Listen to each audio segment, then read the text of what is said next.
Vėl buvo kilusi grėsmė savivaldybės žinioje esantiems archyviniams dokumentams. Po centro seniūnijos pastatų įsikūrusi archyvą savaitgalį užliejo vanduo. Laimei dokumentus pavyko išgelbėti. Tad valdžios rūmuose vėl skubinamas naujo administracijos pastato vizijos įgyvendinimas. Pagal bylų nugarėlę suskaičiuojama 10 km. Būtent tiek archyve vykdant vyriausybės prieš 10-metį deleguotas funkcijas saugoma savivaldybės bei miesto likviduotų ir bankrutavusių įmonių dokumentų. Darbo sąlygos čia nepavydėtinos, nes dalis archyvo įkurdinta prastai vėdinamuose rūsiuose. Darbo daug, kreipėsi pensininkai prašydami pažymų apie darbo stažą, užmokestį. O tai, kad archyvas įsidėstęs 6 miesto vietose, sudaro nemažai nepatogumų gyventojams ir specialistams. Darbuotojai nusiskundimai, nes sunkios sąlygos laksto iš vienos vietos į kitą, o žmonių prašymų, jeigu įdomu, aš galiu pasakyti, kad per metus mes gaunam kokie daugiau per 10 000 ir net ir daugiau.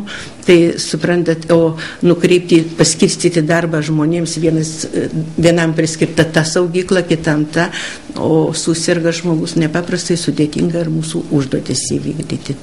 Manoma, jog situacija pasikeisti galutinai įrengus naujas patalpas Ašigalio gatvėje, tačiau moderniam archyvui pilnai įsikurti vis trūksta lėšų. Negeresnė situacija ir kituose savivaldybės padaliniuose, kurie po miestą išsibarstė net 26 adresais, o nepritaikytų pastatų remontui kasmet išleidžiama po 2 milijonus litų. Tad jau senokai svarstoma Kauno savivaldybė įkurdinti naujose patalpose. Tačiau naujo pastato statybai reikia daug lėšų, kurių šiuo metu miestas neturi. Tad svarstomas ilgalaikis Kauno valdžios rūmų nuomos variantas. Mes norėtumėm štai tokioje vietoje, kad būtų pastatas. Tai jeigu verslininkai pastatys, tada mes paskelbsim konkursą nuomai.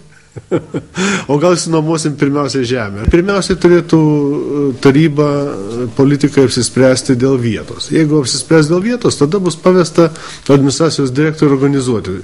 Šiandien miesto meras susitikime su architektais ir urbanistais aptarė naujų valdžios rūmų vizijas. Nors savivaldybė nuo savo žemės neturi, tačiau visgi planuojama, kad savivaldos institucija turėtų įsikurti miesto centre. Planuojama, jog artimiausiame tarybos posėdyje politikai turėtų sukonkretinti norus ir mintis ir apsispręsti, ar Kaunas turės naują savivaldybės pastatą, kurio atsiradimai tikimasi verslininkų ir vyriausybės pagalbos.